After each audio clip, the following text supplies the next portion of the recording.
This is the Happy Rant Sports podcast, in which Ted Cluck and Barnabas Piper rant about old sports, new sports, sports books, sports movies, and anything else related to sports that they feel like.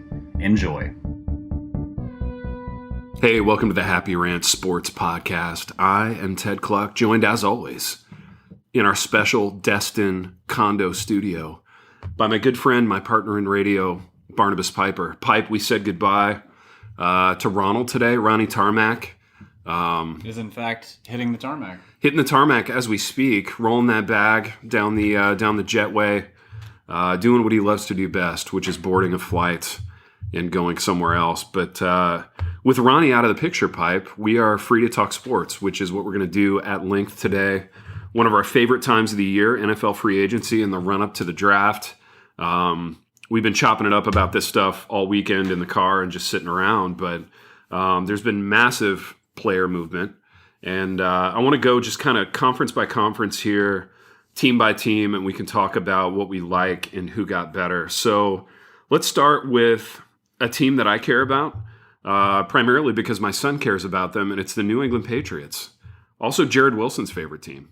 Is Jared more of a Tom Brady guy or No, he's Patriots? purely a Tom Brady guy. Okay, so his loyalties are with Tom. Yes, he is now a Tampa fan because of Tom. What do you think of Jared's love of Tom? Is that a weird one for you? It's weird to me simply because that's not usually how NFL fandom works. Mm-hmm. Like, I'm used to that in NBA fandom. Mm-hmm. NBA fandom is very player-based. LeBron fans, Steph fans, whatever. In the NFL, usually it's team-based, and when a guy leaves, you're like, I hate that guy. Exactly. You know? I want to see that guy lose. Yeah. I no longer like him. I miss him. I wish he was still on my team, but also I hate him. It's like, it's like the ex-girlfriend you sort of still have a thing for. Exactly. But no, Jared is just following Tom around with fandom. I don't understand it because it's not how my mind works. I'm not a player fan. I'm a fan of the Vikings. Yeah. And I'm a fan of the game. Yeah, for sure. Like, in that sense, I'm a fan of Tom. Like, watching him do what he did in Tampa this year. Yeah, watching him play is fun. Pretty extraordinary. Yeah, for sure. Great player. Well, the Pats, man, the cupboard was bare last year. We think of them as being awful, but they still won 7 games. So which is a testament to entirely their defense. Yeah, for sure. Because they threw for 8 touchdown passes last year, or Cam did. So not a great year for him. Yeah, the offense was completely forgettable. The defense was serviceable, even without a lot of their COVID guys. So let's kind of run through the high points here for the Pats. And it's been funny hearing people respond to the New England free agency bonanza. Yeah. Because to me, it's not like they were going to not spend the money. Yeah, they had the money. They had the cap space. They had a lot of holes to fill. Well, there's a couple things to remember. One is all NFL deals are fake. Yeah. So for sure. The only number to look at is guaranteed money. Yep. And even that, there's all sorts of fluidity in because they can push it, they can move it up. There's a reason why the Saints could be $85 million over the cap and then all of a sudden sign 5 free agents. How? Exactly. Because none of these deals count. Exactly. The second thing to remember is that projections say that in the next year or two, the cap is going to jump by about $60 million.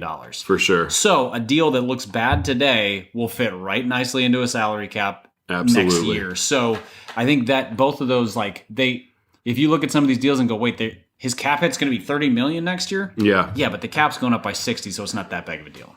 So when I look at the NFC East, Pipe, or the AFC East, rather, I actually think the Bills kind of stayed the same, and we can talk about what the Bills did. I think the Dolphins basically stayed the same so far. I will say with the Dolphins, the ones they signed, the one signing they made that moved the needle was they just signed Will Fuller. Yeah. And Will Fuller is a perpetual frustrating player because you get 5 brilliant games out of him, a few that he kind of doesn't show up, and then he's injured or suspended. Last year he was healthy the whole year, was killing it, and then gets suspended. Yeah. But he's exactly the kind of player that they need to kind of give Tua a chance to show who he is. They just need more weapons. For sure. And he's a round out the receiving core guy, and when he's right, he's a field flipper in terms of what he opens up for other people, in terms of what in addition to what he gets for himself. With him, Devontae Parker, Mike Gesicki, right? They have a really solid baseline for for a good offense. They could probably still use one or two more weapons. Hopefully they go that way in the draft. But I like Gesicki, dude. I'm a Gesicki guy. He reminds me of like Todd Heap, if you remember that tight end from the early 2000s. I think Gesicki's more athletic. He might be. Yeah. I don't know that he's like downfield fast athletic, but he's like long, springy jump ball athletic. Yeah, he can work the seams a little bit. Yeah. And the thing is, Fuller signed to a 1 year, $10 million deal, which is like, he might not live up to it, but if he's good, he's going to be good, worth twice that. So it's kind of and if he sucks, like, okay, well, he's off the books next year. So exactly. Yeah, it seems like a good move for them. Yeah, the Fuller thing is interesting. I would say they got worse at backup quarterback. Moving on from Ryan Fitzpatrick, they bring in Jacoby Brissett. Jacoby Brissett is going to be one of those guys who finishes his career and is like, wait, he made $70 million as a backup quarterback or something? Absolutely. And he'll start a handful of games. He was the starter for Indy. He's never going to be the guy you want starting. Yeah. But as a Vikings fan, I would much rather have him as a backup than Sean Mannion, for example. So, yeah, because Sean Mannion, you don't know if he's like an NFL player. Yeah, he's not an NFL player. Right. Jacoby Brissett is absolutely an NFL player, but he's probably not as good as Ryan Fitzpatrick. Brissett is the Mike Tomczak of today. Just kind of the serviceable backup of this moment. The Bills bring in Mitchell Trubisky to back up Josh Allen, which makes sense given what they like to do offensively. That's fine. They bring in Emmanuel Sanders. I like that move because they had John Brown, who I think John Brown's better at certain things. Yeah. But Sanders it's kind of a better complete in their offense. Yeah. He's a better kind of complete the field kind of guy, I think. Still a very useful player. Like, he's going to get, he's going to do 45 to 60 catches, 500 to 750 yards, and somewhere between 3 and 7 touchdowns. But, just a useful player. Playing opposite Stephon Diggs is going to be nice for him. I think we'll see a good... Yeah, and they still have... why am I blanking on his name? Is it Beasley? Yeah, Cole Beasley. I still picture him as a Cowboy. But Cole Beasley, who's a great slot guy. Quietly racked up a pretty amazing statistical run last year. Yeah, he had a big year and more touchdowns than he used to. Yeah, he's a good player. So let's talk Pats in that division. Yes. So you've got all the COVID guys coming back on defense. So Dante Hightower is back. A lot of the other COVID guys who started for them are coming back. They re-signed David Andrews on the offensive line, which I really like. They barely had him available last year because of injuries. Reacquired Trent Brown. They get Trent Brown in a trade, who's elite at the tackle position. And Trent Brown was good with the Raiders. Yeah. But he became elite with the Pats. That's right. He knows there's a continuity there that works really well. Yeah. So I think they get better on the offensive line despite losing Joe Thuney. Defensively, they bring in Devon Gottschall from the Dolphins, which is quietly one of those 3 technique guys who I think can be really effective. I mean, he's a B type guy. He's not. Yeah. He's not in that And it's a 2-year, $9 million deal with $9 million guaranteed. So even if he's a backup, you're paying $4.5 million a year for a backup tackle. That's not awesome, but it's not the end of the world. And if he's starter quality, great. Classic Patriots deal. I want to talk about 2 off-ball linebackers who I really like, who they brought in, both from the Dolphins. Raekwon McMillan and Kyle Van Noy. Van Noy is your ultimate kind of system linebacker. Did Van Noy used to be on the Pats? He was on the Pats. He went to the Lions for a forgettable season or 2. Played really well with Miami last year under Flores, and now he's back. Raekwon McMillan is kind of your classic 2021 fast, almost like a strong safety off-ball linebacker type. So he ups the speed quotient at that level of their defense in an interesting way to me. And then the 2 receivers. Or the 2 tight ends, rather, 2 receivers. Hunter Henry and Jonnu Smith. The Patriots took 2 bites of the apple in the 3rd round at tight end, and then they signed 2 pretty elite guys here. So. I think that. So I don't hate these signings because. So a handful of thoughts. First of all, to anybody who's inclined to go, oh, this is like Gronk and Aaron Hernandez, may he rest in peace. No, it's not. These are 2 good tight ends. Those were the 2 of the best. They were freaks for what they did. So Hernandez Gronk is the best tight end ever, beside of Tony Gonzalez. Sure. And I think he's better than Tony Gonzalez, just didn't have the longevity. Yeah, for sure. Gonzalez was a little better at having the type of game that would age well. Well, he kind of Gonzalez kind of introduced the move tight end. Like totally. Every tight end prior to him had been an inline tight end, and he became like the pseudo slot guy, which I think is how they see Jonnu Smith, which makes sense because Jonnu Smith's a big play guy. Like, he is. Having watched him on the Titans, you and I have both been forced to watch him in this ugly two-tone blue. I'm mostly excited to see him in a uniform that's not heinous. Yes.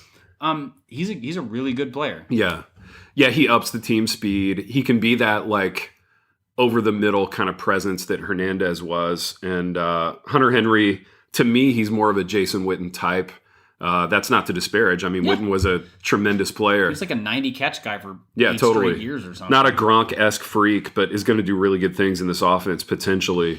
And Cam can't throw downfield anymore, right? With any consistency. So having guys who are seam guys, having guys who are kind of open in the flats guys, to me, kind of thing, like that's good. All these receiver signings are scheme it open type moves, and you got to scheme people open for Cam. The move that I hate that they made, is 2 years, $26 million for Nelson Aguilar. For Nelson Aguilar, I'm with granted, you. Because it's a base salary of 11 million. Nelson Aguilar is available in every third round of every NFL draft. Now, to be fair, nobody sucks at drafting receivers more than the Patriots. That's true. They have not drafted a good wide receiver since...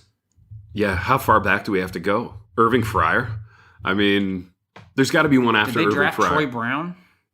Yes. Or was he a free agent? Was he an undrafted free agent? Yeah, I mean, they've had good wide receivers, but like they traded for Wes Welker. That's right. They either traded or signed Randy Moss as a free... No, they traded for him from the Raiders. Danny Amendola had been with the Rams and the Cowboys before. Julian Edelman came to them in the draft, but he was a college quarterback. He was a college quarterback who they converted. Yeah, and so here's the other thing. It's like Nelson Aguilar, there's nothing special about Nelson Aguilar. No. He had his best year ever last year. Yeah. And was fine. Yeah. Like, good year, not great. Yeah. And with the wide receiver market, what it was, like, I would have rather them signed Will Fuller for the 1 year, $11 million than this for Nelson Aguilar. Like, this is not a good deal. I'm with you. Yeah, he doesn't move the needle for me. I like the Kendrick Bourne thing, just as a gadgety type guy. Yeah, it's entirely fine. But, it's really going to ride on these two tight ends and the run game. I think people forget that the Patriots have invested pretty heavily in the running back position. So between Cam Newton, Damian Harris, the other guy from Georgia, help me out. I can see him. Sony Michel. This is a team that's going to run the ball a lot. Their other that actually might be their biggest weakness right now. Mm-hmm. They don't have any running backs who can do more than one thing. That's right. So Damian Harris, line him up, run him downhill. Right. Sony Michel can't catch either. James White only can catch the ball. Yeah. So it's the Antoine Smith model at running back. And I think Antoine Smith predated Gronk and Aaron Hernandez. I don't remember who was in the backfield in that era. Corey Dillon was there for a little while. Corey Dillon predated them too. They had... It's been kind of a revolving door. They had a bunch of little running backs for a while. They had big tight ends and little running backs. Yep. Yeah, I'm looking at Nelson Aguilar's stats from last year. Played all 16 games, started 13 of them. Fewer than 50 receptions. Yeah. But he was kind of a downfield threat. Normally, he had been kind of a possession guy earlier. Well, as much as a guy who drops the ball all the time can be a possession guy. He had almost 900 yards, which is pretty good. Mm-hmm. Averaged 18 yards a catch, which is great. 8 touchdowns, which is great. But they're paying a premium for a guy who had never done this before. Right. He had averaged about 50 catches and 650 yards. Right. And 5 touchdowns previously. Like he's a 2. He's a Corey Davis type. He's a 3. Yeah, he's a 3. Like in today's NFL, a 2 is a 1,000-yard receiver borderline. So help me with this. If you're Belichick and you've got all that cap space, why are you not in the Kenny Galladay sweepstakes? Like, what's the knock on Galladay that keeps you out of that market? Bill Belichick has the weirdest relationship with wide receivers of anybody I've ever seen. So think of every successful wide receiver they have ever had. They've invested jack crap in them. That's true. So... Yeah, they get Randy Moss even at the bottom of the barrel. They traded like a 3rd-round pick for him or something after he was with the Raiders, and it kind of dogged it. Yeah, he kind of he had a protest season with the Raiders. He was still good with the Raiders. Oh, yeah. He just was like, I don't want to be here, and I quit. He would play every 3rd play. Yeah. I mean, there were questions of if he was done at that point. Totally. Wes Welker, Julian Edelman. You go back and you get to like who did they have? They had David... I'm blanking. They had a bunch of like little possession guys. Troy Brown. Yeah. None of those guys were big money guys. Yeah, they were value guys. Then they've tried the guys at the end of their career. They had Chad Ochocinco. They had Reggie Wayne. Neither of whom did anything. Didn't work. And so they're not a good wide receiver team. Right. They're not good at figuring out how to invest in wide receivers. High draft picks never work out. Lots of money never works out. Yeah. So I don't think Bill Belichick knows what to do with receivers. Yeah, or maybe it's a philosophical situation where he says, I have a better chance at getting a more noticeable matchup with a tight end who brings certain qualities to the table, so he's more comfortable investing there. I mean, he played in a division with Darrelle Revis for years where, his best receiver may have been getting taken away by the other team's best corner. And for him, maybe it's a matter of opportunity, right? Maybe he just feels like a Jonnu Smith, a Hunter Henry, they give me more opportunities to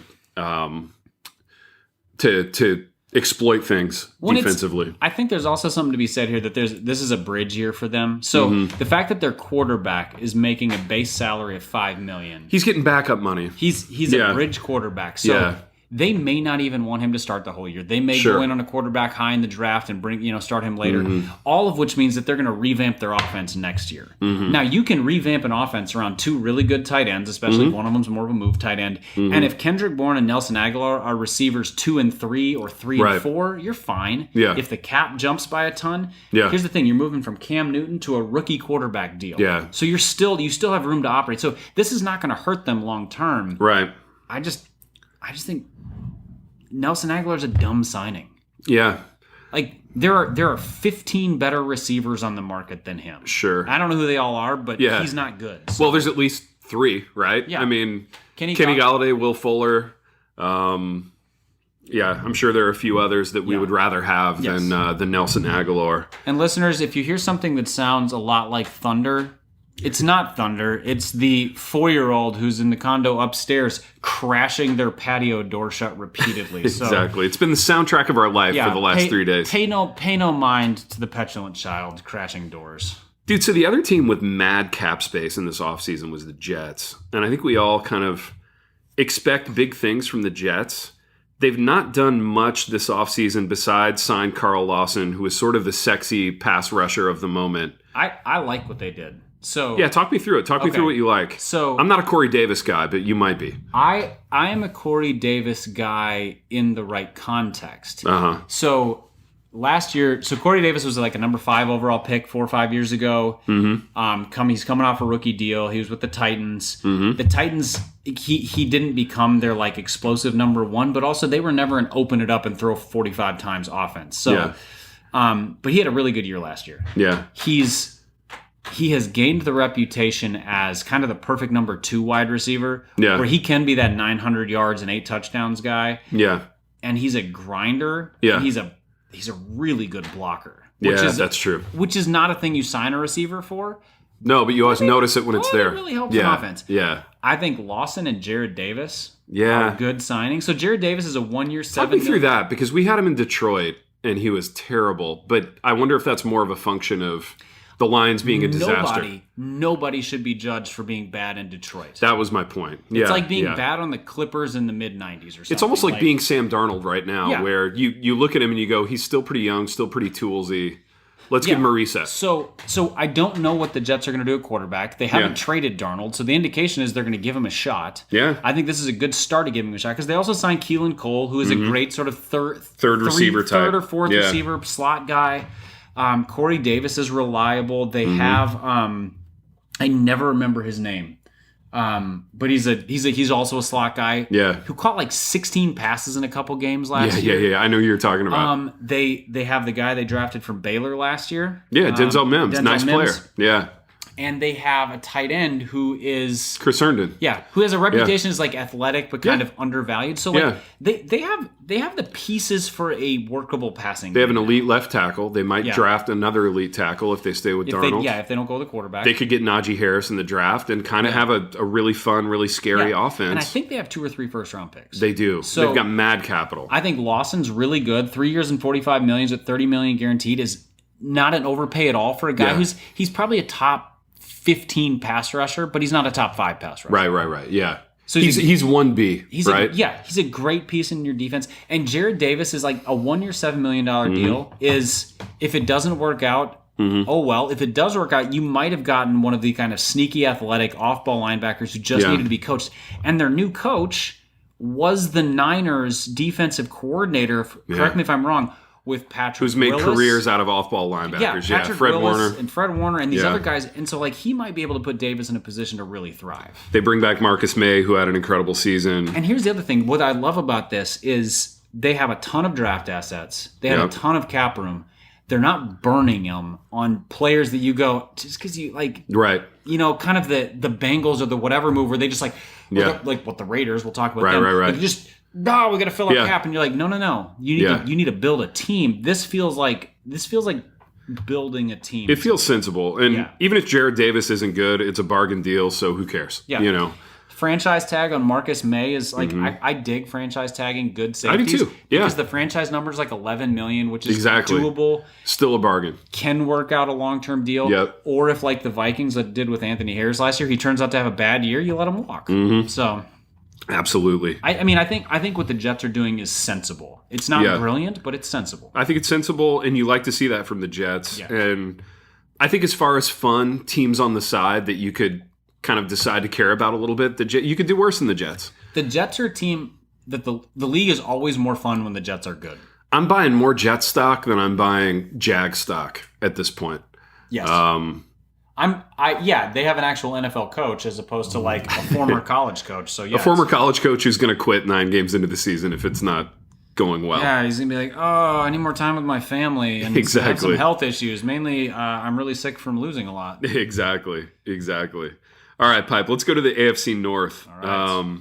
The interesting teams here, actually, they're all kind of interesting for different reasons. Some vaguely interesting things. Yeah, I mean, the Bengals... We can go quick on the Bengals. They went after the Fool's Gold and Trey Hendrickson. I'm not a Trey Hendrickson guy. The issue with that is that they gave him the exact same deal as Carl Lawson got. Why not just keep Carl Lawson? And Carl Lawson's a better player. Exactly. Trey Hendrickson was the 3rd best player on a good defensive line, and so he racked up all like the junk sacks. It's kind of like when you have hot, charismatic friends. You get access to the kind of girls that they get access to, and you get some like trickle-down interest. That was Trey Hendrickson last year. You know, when you've got... Cameron Jordan and elite players rushing the passer, and you're going to get some hustle sacks, some cleanup sacks. And good defensive backs so you can get to him. That's right. I think the one signing they made that I like a lot, surprisingly enough, is Riley Reif. I'm with you. I was going to go the Riley Reif route. Riley Reif was the Vikings left tackle. The Vikings have had a dog crap offensive line for the last few years. However... Reif has been not a problem. He gives them a competent NFL player on the offensive line, which they have lacked. I think they have a good right tackle. They've invested some. They can get something in the draft. Yep. Reif, it's a 1 year, $7 million deal. And so he is going to give them the kind of play that's like, he's fine. Yeah. When you have him, you want someone better. When you don't have him, you miss him. Totally, dude. And so, like, the Vikings are going to have to really hustle and stretch to figure out how to fill that. Now, maybe... Ezra Cleveland, who they drafted last year, can step in, but like Reif's he's gonna be good for Joe Burrow. He really is, and he doesn't ever cause problems on a team. He's not like a diva player. He's just solid, a good professional. Another former Detroit Lion. I did a thought experiment last season. It might have been Thanksgiving with my friend Glenn, who played in the NFL. We created a whole roster, a starting 22 of guys who were with the Lions, who were flourishing in other teams. And Riley Reif was one of our starters. And this is why nobody can be judged for being bad on the Lions. That's right. The Lions make players bad. They That's do. what they do. And they all move on and have productive careers. Which is why Matt Stafford, like, if you're a betting person, you don't encourage this behavior. But if you were a betting person, I would say go throw $10 down on Matt Stafford to win NFL MVP this year. Sure. Like, his odds are going to be really in your favor. Yeah. And he just left the Lions, which means he's going to be way better. Absolutely, dude. Absolutely. Let's look at Cleveland. Cleveland is the team that is kind of the sexy, like, formerly all-star kind of roster that everybody turned heads with a year or two ago. But re-sign Rashard Higgins. Well, I think that's good because like continuity on that offense is good. Baker showed that he could manage that offense. They could be effective. So keeping that together is not bad. And Higgins is a solid player. That's good. They get a cheap Takaris McKinley, whatever. If they get anything about it. Yeah, Tack McKinley was a high draft pick, and they need defensive depth. So like if he shows them something, great. If he doesn't, like whatever. If you're a Browns fan, you're talking yourself into this being awesome. But you're looking at his draft status, not his talent. Exactly. Malik Jackson, however. That 1 year deal, I think is that's a great flyer. It is. So he was let go by Denver, I believe, and has had some fantastic seasons. Yeah, and I don't know if he's still on top of his game, but like again, they had one great defensive lineman, and they just needed more. And I think Malik Jackson's going to come in and make a difference for them. Juju Smith-Schuster re-signing with Pittsburgh. Hold on, one more Browns one. All of the pundits are saying that John Johnson was one of the best signings because they were so bad at the back end of their defense. So John Johnson is a safety, signed away from the Rams. Two things. One, I don't trust any defensive back who gets to play next to Jalen Ramsey. Totally. Because Jalen Ramsey shuts down half the field. And play behind Aaron Donald. Play behind Aaron Donald. That's it. So I don't know if John Johnson is good. Second of all, John Johnson is not the name of an all-pro anything. No, it isn't. Yeah, that's it. John Johnson is in the name of like a good accountant. It's a troubling name. Yeah. It's like his parents didn't try. It conveys a lack of creativity on the parents' side. I have concerns. If his parents didn't try, it feels like a self-fulfilling prophecy. I'm not sure this is as good of a signing as everybody thinks. Anyway. The only way I can live with it if it's a family name, if his grandfather was John Johnson and they really love him. If he's John Johnson the fourth, like you add a number to that, it becomes something else altogether. Let me ask you this. If you're a Steelers fan, and I have friends who are Steelers fans who are listeners, how are you like...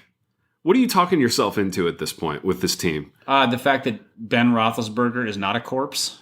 Okay. Like, that's the only thing you have. Like, here's the thing. This team lives and dies on Ben Roethlisberger. It does. Which is not a great statement since it's not 2014. He's kind of a corpse who won't go away. He needs to go away. They're in Ben Roethlisberger purgatory right now. And as such, they can't rebuild. They let their left tackle go. Yeah, Villanueva. I don't think he's signed anywhere. I mean, he was fine. He's Riley Reefish. He was kind of Mendoza line left tackle. Yeah, he's Riley Reefish, except that he played next to a really good offensive line. Yeah, but I think they also lost their left guard and their center. Yeah, their center retired. And then their left guard, I think, left in free agency. Yeah, and so the offensive line was a strength of that offense for years. Yeah. And continuity, and that's done. They have a quarterback who's old as dirt and fat. Yeah. They have wide receivers who are like Juju Smith-Schuster was great when he played across from Antonio Brown, and then he wasn't good. Like they don't have anything on offense that makes me excited. They could be 3-13. Yeah. What's the dude they got from Notre Dame? Is it Claypool? Claypool. Claypool. Like, Claypool, I think, is a really talented big play receiver. Yeah. He's also a guy though that needs pieces around him to like. Draw the coverage away so that he can win. He seems a little bit like early career Kenny Galladay to me. He does. Yeah, absolutely. And so like he might be great, but yeah, I don't know. I think I look at that division. The Steelers are just I wouldn't be I think their ceiling their ceiling is 10 wins if everything clicks. If everything goes right. Their floor is 4. 4-12. Yeah. Yeah, I could see it breaking where the Bengals kind of take a hop. Joe Burrow is fun. Maybe they put an offensive line around him. They could ascend. The Browns are going to be good. Yeah, we haven't talked about the Ravens, have we? Yeah, the Ravens are going to be... The Ravens have done nothing exciting. They signed... Kevin Zeitler, I like. Yeah. I'm into that. They signed Kevin Zeitler, which is great because their offensive line wasn't... They lost... who's their great guard? Dang it. He retired last year. Yeah, I know who you're talking about. Anyway... Yeah. They lost a really good guard who retired. It's going to come to me later. Yeah. There was a big hole. They replaced him with Zeitler, who is above average, but not great. Totally. And it's only $16 million guaranteed. Yeah. This deal makes me mad. Yes. This is the deal your team should have made. The Vikings should have offered him $9 million a year. Like, they should have just been like, there's a world in which just take, the Vikings could have had Kevin Zeitler and Rodney Hudson this offseason, and you would be dancing a jig. And it would have moved the needle. Yeah, and Zeitler would have made me happier because he's a guard. Marshall Yonda. Marshall Yonda, dude, was a savage. Yeah, and he retired when he was still really good. I think he was just tired of his body breaking down. That guy could play anywhere in the offensive line. Yeah, Google lists him as a tackle, which is, inaccurate. Because he was really guard. But he filled in at tackle. He filled in at center. He filled in at tackle. Dude, during COVID, I took a deep dive into Marshall Yonda tape, and that's a pleasure. If you like offensive line play, that guy was just a beast. The Ravens did lose Matthew Judon to the Patriots, which I think the Patriots overpaid for him. Yeah, but again, that's going to look fine once the cap goes up. Right, it's going to hurt the Ravens because he was great in their system. I'll say this: of the edge guys, I was the most bullish on Judon because he does everything. Like, he can win against the run. He's an edge setter. See, I like Lawson better. Okay. Because I think Lawson is a three, he's a true 3-down defensive end. I guess for the Pats, I like Judon better. Yeah, I could see that because they're good with gadget guys. Right, He can be a bit of a Swiss Army knife. He strikes me as like Rob Ninkovich-y for the Pats. The Steelers also lost Bud Dupree. Yeah. Which, again, Bud Dupree's a system guy. Yeah. But their system was really good, and he was good in it. Now they lost a talented player. And so, the needle is trending downward for the Steelers. The Steelers Big Ben is holding them hostage. Right. Because if he had decided to retire, they could have gone into full rebuild mode. Totally. Don't re-sign any of their expensive guys. Yeah. Just struggle for a year, kind of fill in. Now they have to go for it again. Yeah. The best case scenario for them is I guess it's 10-7 now because they added a game to the season. That's going to change That's their weird, NFL dude. math. Yeah. I know. That's so weird. But and so maybe 11 wins because it's a 17. So maybe 11-6 or whatever. But that's best case scenario. Let's talk AFC South because there's so many fascinating situations in this division. And the Titans might be the least interesting team in it in the sense that Houston is a disaster, but they've signed like 20 guys. I mean, they're taking incredible swings here. And I hate all of them. I don't hate all of them. I want to talk about one that I really like, and it's Philip Lindsay. So that running back room. I missed that one because that one just happened like last night. Yesterday I saw that he was released. So the running back room has Mark Ingram, Philip Lindsay, and whoa. Yeah, Philip Lindsay is the best running back on that roster, but they just traded for David Johnson. They traded DeAndre Hopkins for him. That's where I was going. Phil Lindsay is going to turn out to be the best running back on that team, despite all the capital that they put into other guys. Bill O'Brien ruined this franchise for like 5 years. Yeah, it's amazing. What a disaster. It's amazing. Yeah, I mean, they signed a bunch of depth guys. Yeah. They signed a bunch of guys that aren't going to be there in 2 years. Marcus Cannon at offensive tackle is a usable player. He's usable. Dante Moncrief stinks. Yeah. Andre Roberts, not good. Mark Ingram still has something left in the tank. The fact that they paid money for Mark Ingram and Philip Lindsay while they have... That makes no sense. What? Mark Ingram, old. Marcus Cannon, old. Justin Britt, old. And I don't hate these guys for what they are. Even Christian Kirksey, probably on the downside of it. Yeah, at some level, they're just like, we gotta keep. We have to put a team on the field. We gotta get Deshaun Watson. Keep him alive. But I'm like, if he decides he's ever gonna not hold out, he's trading for Shaq Lawson. They traded Bernard McKinney. That's whatever. It's a lateral move. I'd rather have a good defensive lineman than a good linebacker. Generally speaking, in today's league. Let's talk about Carson Wentz, dude. Where are you at on that? The Colts have signed 2 guys. Yeah, let's get to the Colts. They re-signed Marlon Mack, and they get Carson Wentz in a trade. I love this trade just from a value standpoint. So here's the thing.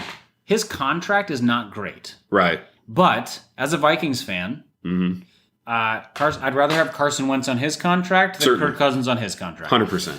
And when the cap jumps next year, that contract's going to look way better. Yeah. Or at least way less bad. Yeah. Re-signing Marlon back is great because they have Jonathan Taylor. Mack's coming off an injury. But if you have like a 1A and a 1B, he's a great changeup. Yeah, great changeup. And he's been really productive when he's healthy. Yeah. He can't catch the ball for anything, but fun little receiving core though for that. I think they definitely need some more weapons on the outside. Yeah. I thought they might go after like a Will Fuller or something. I thought so too. Yeah. T.Y. Hilton maybe a little corpsey at this point. Well, it's hard to tell. Like he might be corpsey, but also Phillip Rivers was very corpsey. That's it. So Phil Rivers couldn't throw the ball from one end of this condo to the other. The fact, props to Phillip Rivers. The fact that he still had a productive season despite having an utter spaghetti noodle of an arm. Totally. Was, It was just guile and smarts and whatever. I'm a big Phil guy, man. I hate to see him go. Yeah, I think trading for Carson Wentz is exactly the right gamble for them because they didn't trade any first round picks. Yeah. It's just money. Yeah. And Carson Wentz has played at an MVP level. Yeah. And I think people underrate how utter trash the the Eagles' offensive roster has been for the last 3 years. It's been so bad. And even the O-line, which was like the fillet of that offense, they were all hurt last year. They've been hurt for the last 2 or 3 years. Yeah. Their best receiver, they don't know how to draft receivers. Their best receiver was Greg Ward, who was like an XFL guy. Their tight ends were mostly injured. Yeah.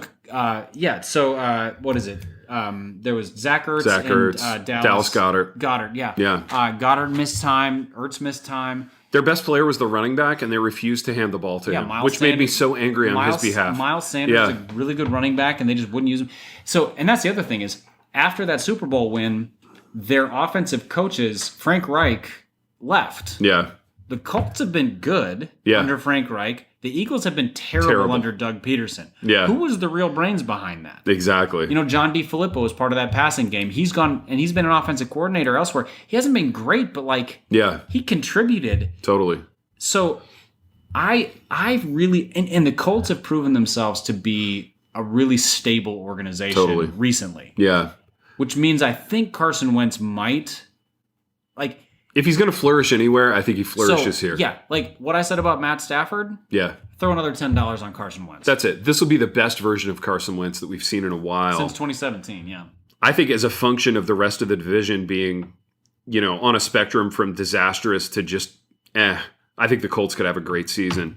Jacksonville the Colts should easily win 13 or 14 games. That's what I was going to say. I was going to say 12 games as a conservative, right? I'm making the mental adjustment to a 17-game season. Yeah, well done. 13 and 4. Yeah, I can see it. Seems like a good bet for them. Jacksonville has signed a ton of guys. They have a ton of cap space. Do any of them matter?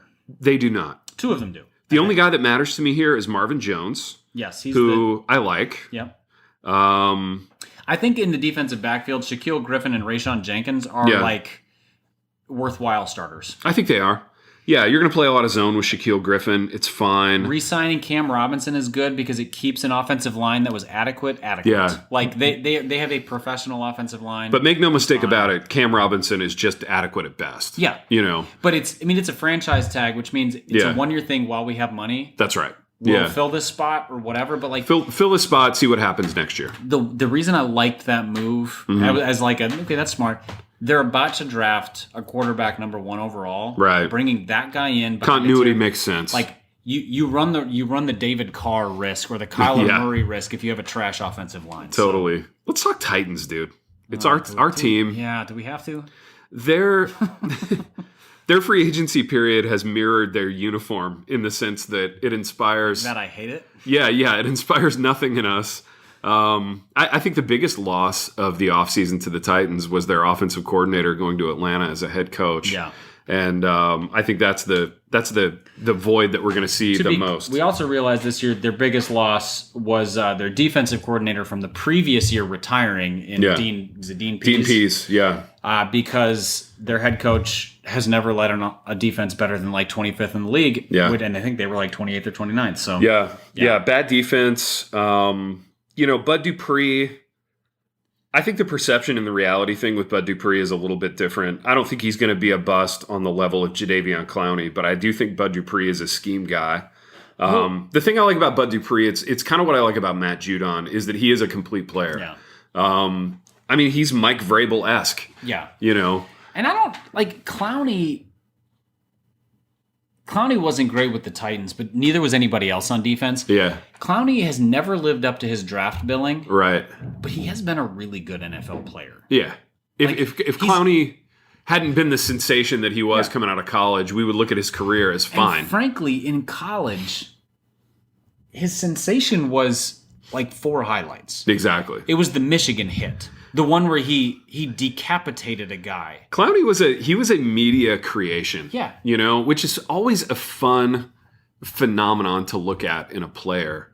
And I think it happens with edge guys if they compile a handful of really freaky highlights. Yeah, he was compared to like Julius Peppers. The difference is like Julius Peppers is one of the best athletes the NFL has ever seen. Yeah, he was a generational athlete and a handful to block. Yeah, I mean, he was 6'7", 290.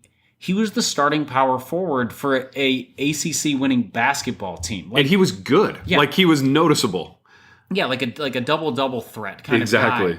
And Clowney was just big. Yeah. He was straight line fast, but he's still been a good. He's a tackles for loss guy, not a sack guy. Totally. He has no bend. He has no moves. Yeah. But he can physically dominate a tackle. He can control the line of scrimmage. Sure. He can be part of a good defense. Right. But he should just be paid, $6 million a year, not 16. Yeah, he's a piece, not a centerpiece. Yeah.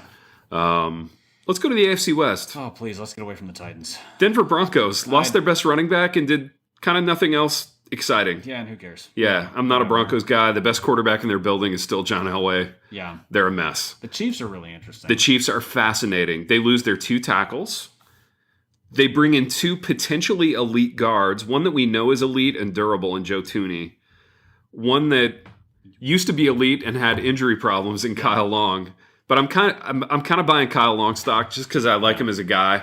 And letting their 2 offensive tackles go sounds utterly disastrous. Which, if you remember, if you remember the Super Bowl, it was. It was. But they're both. One of them is going to miss a good chunk of the season because it was an Achilles injury, and the other one's coming off of a severe back injury. Now, Mitchell Schwartz is one of the best right tackles in the league when he's healthy. Right. If he's healthy, he's getting to be the wrong age. Yeah. I hope the Vikings sign like an incentive-laden deal with him, where it's like we'll sign you awesome. $2 million base salary with potential to make like $18 million or something. Well, and the Vikings are the perfect destination for a guy like that in that you need just a competent NFL tackle. And it's a great dice roll to make where if you're getting the right Mitchell Schwartz, you're getting an elite guy still. But I also think moving on from him may have been the right move for the Chiefs. So they sign a couple of guards. And building the inside of your offensive line has never been more important than it is now. That's right. Because a quick passing game, it's the middle pass rush that disrupts it. So if you can solidify that, you're good to go. Maybe you can find a tackle. And they got absolutely pistol whipped late in the playoffs. So. They sure did. Yeah, they sure did. Let's talk about the Raiders. What a disaster. Always fascinating in like a car crash way. Yeah, total car crash. I'm looking at these signings. And I want to talk offensive line because they're morons. Because they're crazy. Yeah, they have one of the best centers in the league in Rodney Hudson. They let him go. Who the Chiefs traded for, so that wasn't part of their free agent signing. So 2 guards and Rodney. Actually, Hudson. The Cardinals got Rodney Hudson. Cardinals, yeah, which is kind of great for them. Rumored. Yeah, the Chiefs were rumored. Yeah, so Rodney Hudson gone, Trent Brown gone. They re-signed Richie Incognito, who I will always be a fan of. They got Nick Martin. Which is pretty good. Is pretty good, yeah. They signed Yannick Ngakoue, which I don't know if Ngakoue is a real guy or if the good production was just the outlier and a. I think Ngakoue is a little bit Trey Hendrickson-ish in that he was the beneficiary of playing with great people. He was on a really filthy defense in Jacksonville for a couple years and had big production, and then hasn't since. Yeah. And when he moved to the Vikings and their defensive line was very unhealthy, he was entirely forgettable. They traded him to the Ravens, who had a good defense, but they have a weird system because they don't have like hand in the dirt pass rushers, and that's kind of what he is. Yeah. So like, is he going to be good? I don't know, but I don't know that I would have paid him $13 million a year.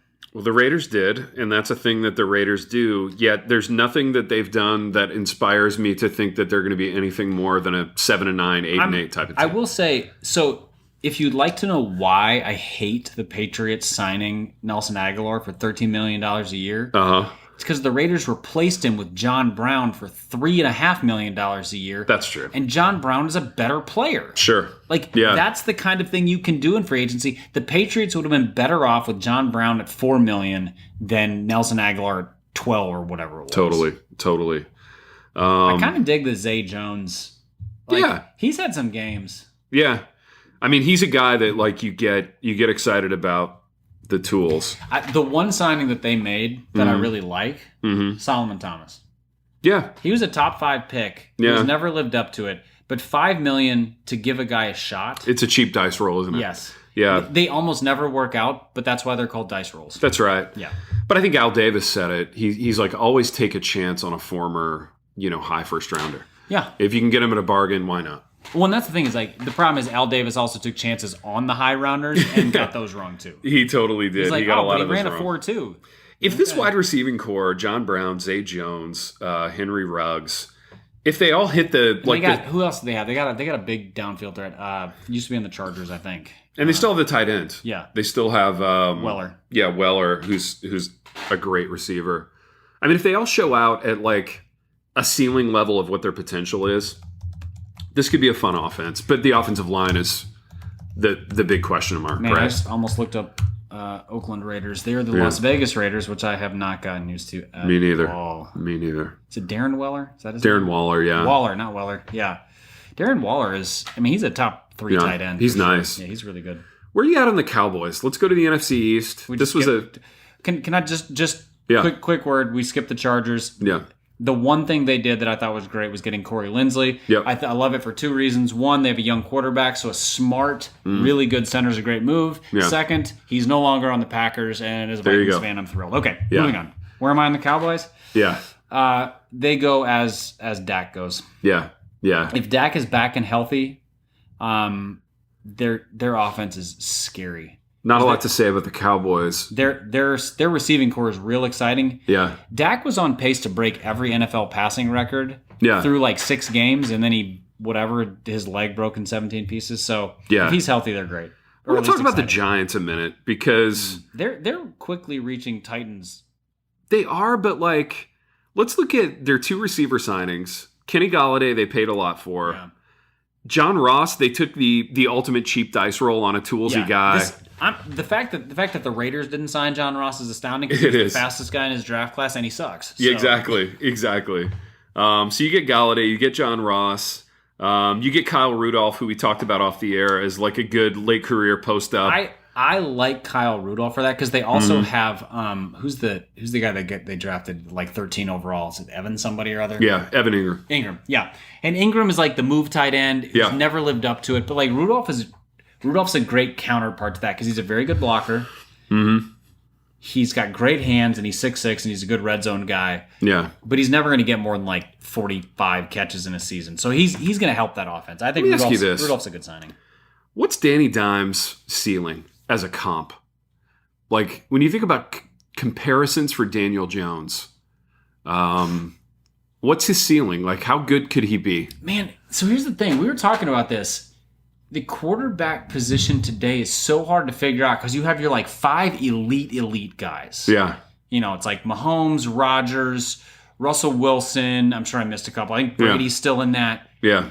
I'm Deshaun Watson. And then you get like 15 guys who are all like Elite 11 camp guys. And you're like, I don't know if these guys are good. They're just system guys. And so you have to kind of go back a ways and think like who's, I don't know, like what, Drew Bledsoe or something? Yeah, maybe somebody like that. I was almost going to say Bledsoe was a statue though, and Jones is fairly athletic. Like they're different. I was almost going to say, and I lost my page that I was looking at. Free agency tracker. Here we go. A good Daniel Jones could almost be like Carson Wentz in a good season. Maybe not that good. But what is Carson Wentz's ceiling? I mean, maybe we saw it. Maybe it's 2017. I think it is. Yeah. I want to talk about the team in the NFC East who I think could be really sneaky good, and it's Washington. Washington has like their defense, a Super Bowl level defense. Yeah. They had a garbage offense last year, but they have interesting guys. I want to talk about them. Okay. They bring back Brandon Sheriff. I like that as an O-line guy. Yeah, he's one of the better guards. One of the better guards in the league. They signed Curtis Samuel, who's a really interesting toolsy like piece at receiver.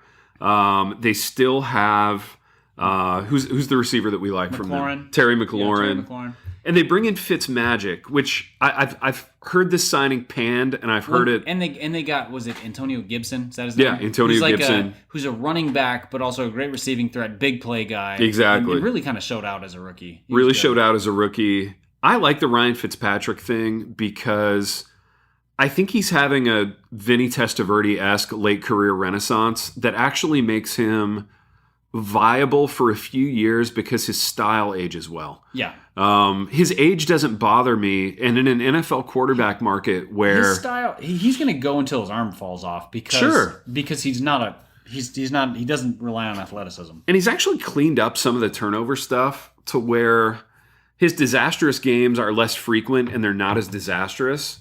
Yeah. And if you've got a great defense and you've got an offense with some upside, I actually don't hate this, and I think I like it.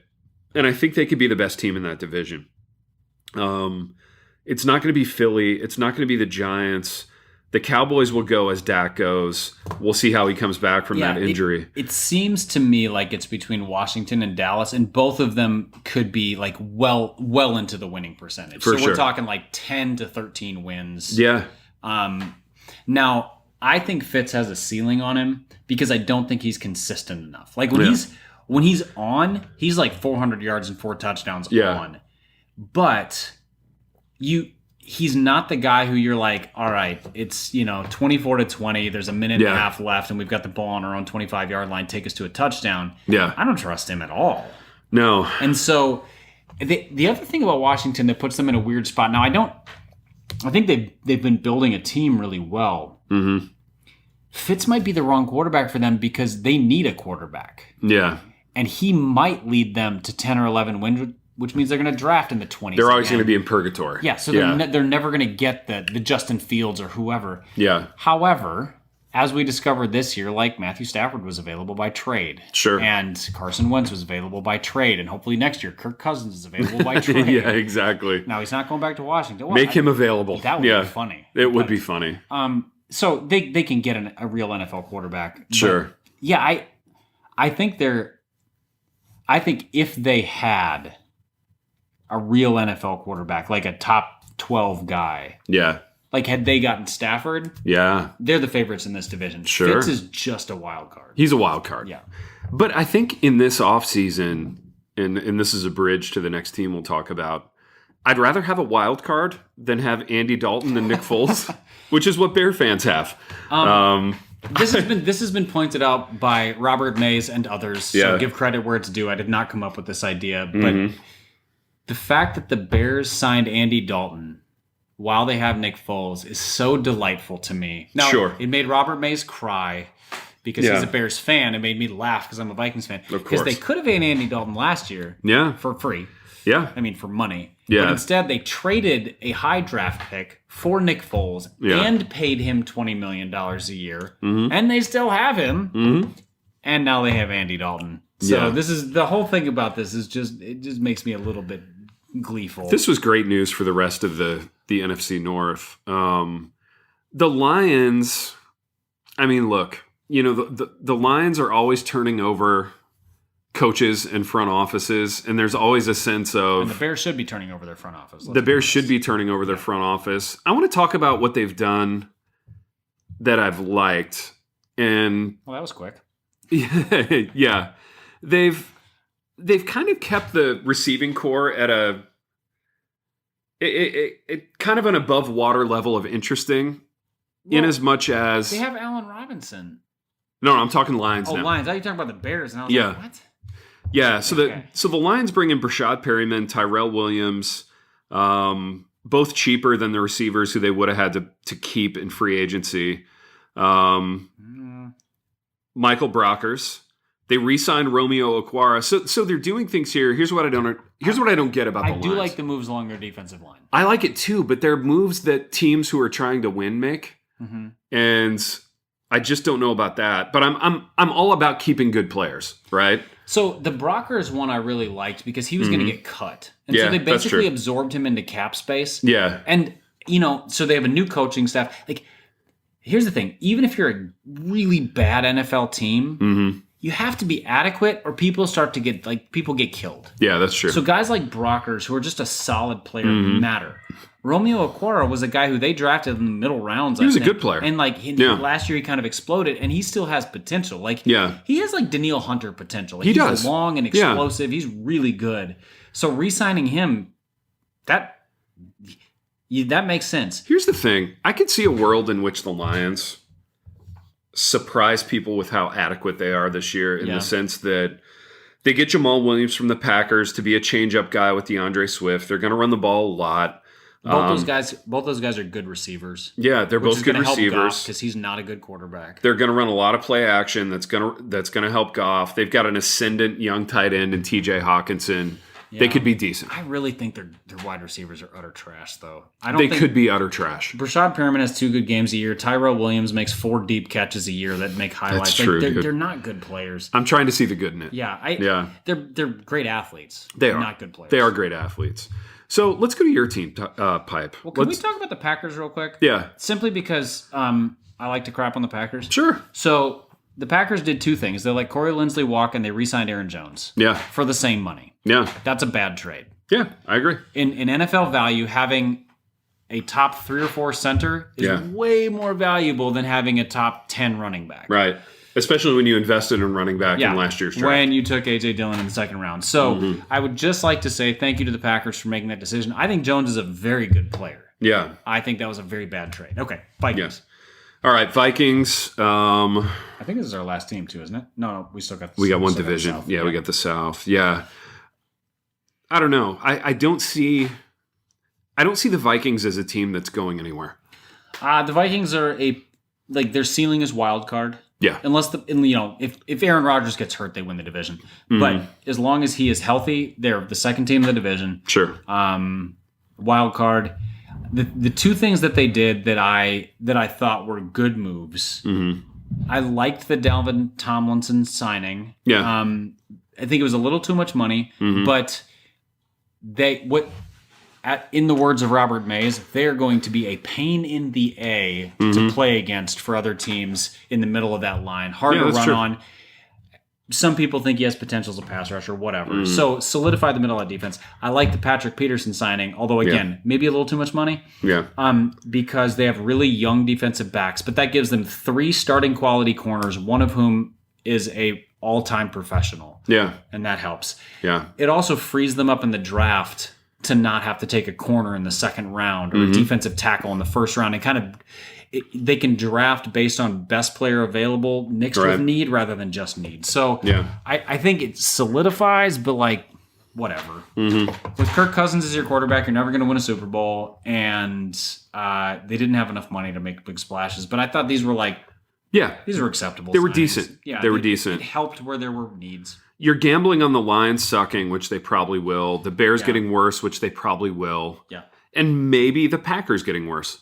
Yeah, I think the Packers will still be good. The Packers are just Rodgers, they're good. Rodgers played some of his best football last year. They're scary as all get out. Yeah. I think if the Vikings don't put 3 draft picks into the offensive line, fire everybody. Yeah. The fact they have been criminally negligent in their offensive line after paying skill position players, and that's just absolutely stupid. Yeah, you can't win that way. NFC South, boring. I don't see a world in which the Bucks don't win 13 games again. I'm looking at the Panthers did a couple. Nope. Just one interesting thing. They signed Reddick. The Saints did one very interesting thing in that they re-signed. Who's their quarterback? Who's a fake quarterback? Taysom Hill. Taysom Hill to a 5-year, $140 million contract. It's all fake money with 4 years that are voidable. Exactly. I don't even understand that. Yeah, they basically signed him to a 1-year deal.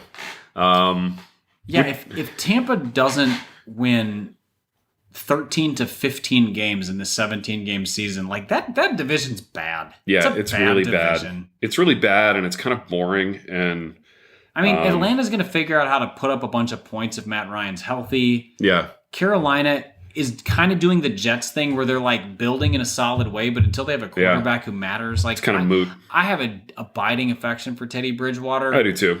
But I do think he showed himself to be sort of the Jacoby Brissett high quality backup we saw the ceiling. guy. Yeah, we saw the ceiling. Makes me a little sad. I thought he was going to be better, but whatever. Total. The Saints are a wild card because Jameis Winston and Taysom Hill are both kind of not real NFL quarterbacks. Yeah.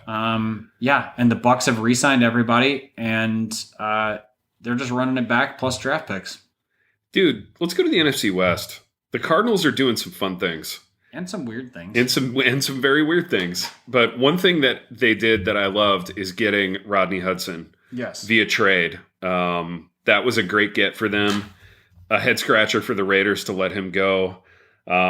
He makes them better immediately. They bring in old AJ Green. They bring in old JJ Watt. I don't know what I think about these things. Yeah, me either. They way overpaid JJ Watt. Totally. JJ Watt, I've been sort of... They would have been better giving Carl Lawson the contract he got. Yeah. Or Bud Dupree. Yeah. Like, JJ Watt is living on reputation. He's still a decent player, but like he's living on reputation. I kind of like JJ Watt in like a late career Charles Haley role. You have to use him like a reliever, though.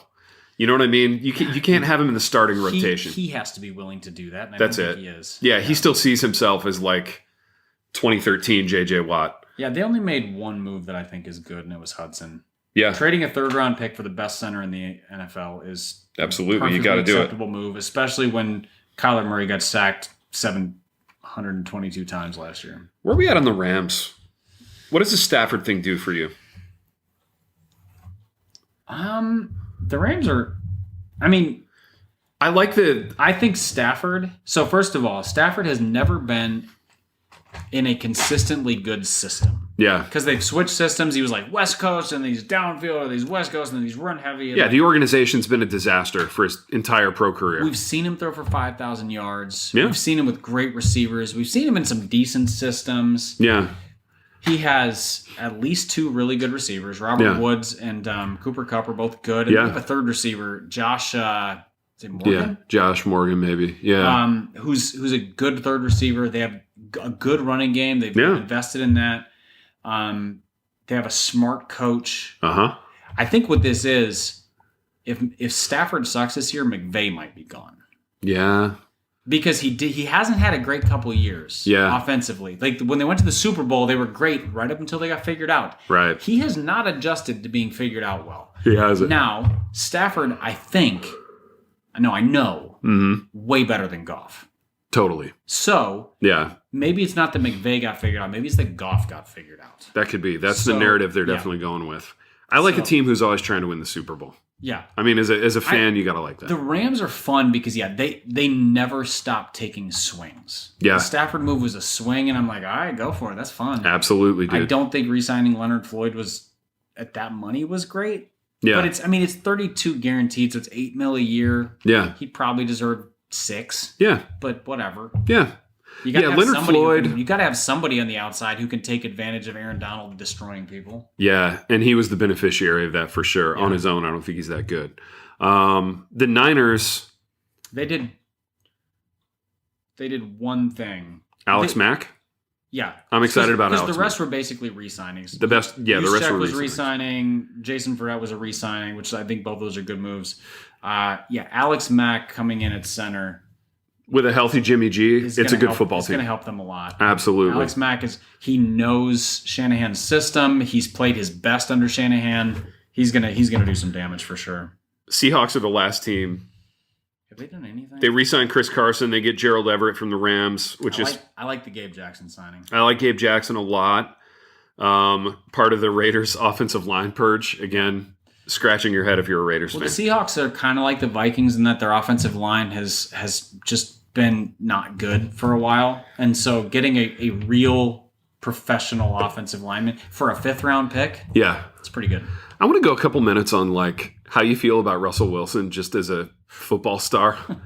I think he's a human. I think he's a whack job, and he would be like, he brings a Kirk Cousins level of cheesiness and unlikability to the table. He's a better player, but man, that's something. He's just a weird guy. Yeah. You know? Where are you at on him? So Russell Wilson does things that nobody else in the NFL can do.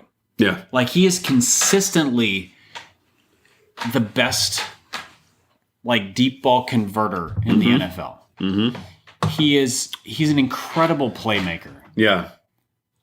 I don't know that he runs an offensive system super well. Right. He's been on a weird team his whole career. Yeah. Like the Seahawks have been a weird team. They've been super run heavy. They've been super like Legion of Boom-ish. Yeah. Pete Carroll's a weirdo. Yes. You got all this stuff going on. And so he's never just been in like the Patriots are like steady as she goes for 20 years. Right. I don't know what to make of Wilson. I will say, if they'd like to try Kirk Cousins instead of Russell Wilson, you would be willing to take. I would like to give the Vikings permission to make that deal. Absolutely. Yeah, you do that 100 times. I'm not. His weirdness doesn't bother me in the slightest. There's weird sports stars all the time. Yeah. Like teammates generally roll their eyes and are like, yeah, but what do they do on the field? That's it. Do they show up in practice? Do they show up in games? Cool. He's a great on the field guy, of course. Yeah. And I think his work ethic is like. I think it is. It's off the charts. He's a pro. It matches the excellence he has delivered. Yeah, he's not a lazy weirdo at all. But yeah, just an interesting NFL personality, Russell Wilson. Well, Pipe, we've done what we always do in this program, in that we've wandered to and fro throughout the entirety of NFL free agency up to this point. Yeah, for more than an hour. It's been comprehensive for more than an hour. It's been fun. It's been a while since we taped a sports app. And until next time. The Happy Rant is brought to you by Resonate Recordings. If you go to resonaterecordings.com, you can see the full range of services they offer. So if you're considering starting a podcast, they are the ones we recommend going with. Again, go to resonaterecordings.com to see their prices, to connect with them and ask any questions, and to see what they can do to help you launch, edit, master, and improve your podcast. Again, go to resonaterecordings.com to see what they can do to help you launch and improve your podcast.